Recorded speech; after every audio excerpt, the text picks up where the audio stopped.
Peoples party LLC کے نام کے اوپر جو ہے وہ USA میں پارٹی رجسٹرڈ ہے، UK کے اندر PMLN پرائیویٹ لمیٹڈ کے نام سے جو ہے وہ رجسٹرڈ ہوئی ہے، تو وہ جو ان کے اکاؤنٹس ہیں وہ اکاؤنٹس آپ کیوں چھپانا چاہتے ہیں؟ آپ کو ہم وہ چھپانے نہیں دیں گے، اس کی جو ہے وہ بھرپور طریقے سے ہم اپنی پیروی جو ہے وہ جاری رکھیں گے، اور باقاعدہ طور کے اوپر 8 روز جو ہے مسلسل ایک پارٹی کی PMLN پیپلز پارٹی کی جو ہے وہ اسکروٹنی، ان کے جو ڈاکومنٹس ہیں ہمارے چارٹرڈ اکاؤنٹنٹس اب ان کا اپروول کریں گے، اور ہم آپ کو اس حوالے سے ڈے ٹو ڈے جو ہے وہ آپ کو اپڈیٹ کریں گے۔ جو منڈے اس آنے والے پیر کو جو ہے شروع ہوگی، اب اس میں دیکھتے ہیں یہ اپنا ریکارڈ لے کر آتے ہیں یا نہیں آتے۔ میں یہ مریم صفدر کو یہ پہلے بھی میں نے چیلنج کیا تھا، میں آج پھر چیلنج کرنا چاہتا ہوں کہ آپ کو بڑی قانون کی حاکمیت کی باتیں آپ کو یاد آتی ہیں، کیونکہ آپ کو ہمیں پتہ ہے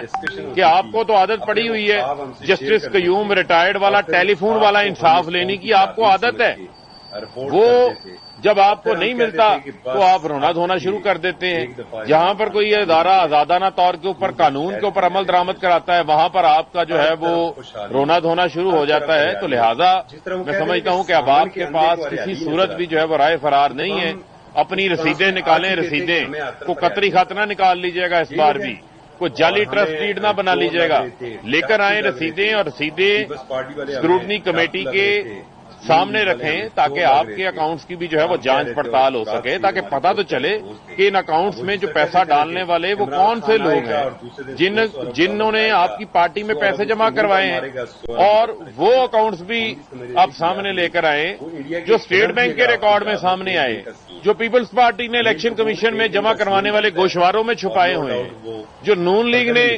اپنے الیکشن کمیشن میں گوشوارے تھے جنہوں نے جمع کروانے تھے، اس کے اندر آپ لوگوں نے چھپائے ہوئے ہیں، تاکہ پتہ چلے آپ کی جو اصل کہانی ہے، پتہ چلے کہ یہاں پر جو ہے کس طرح پارٹی اکاؤنٹس کو جو ہے وہ آپ نے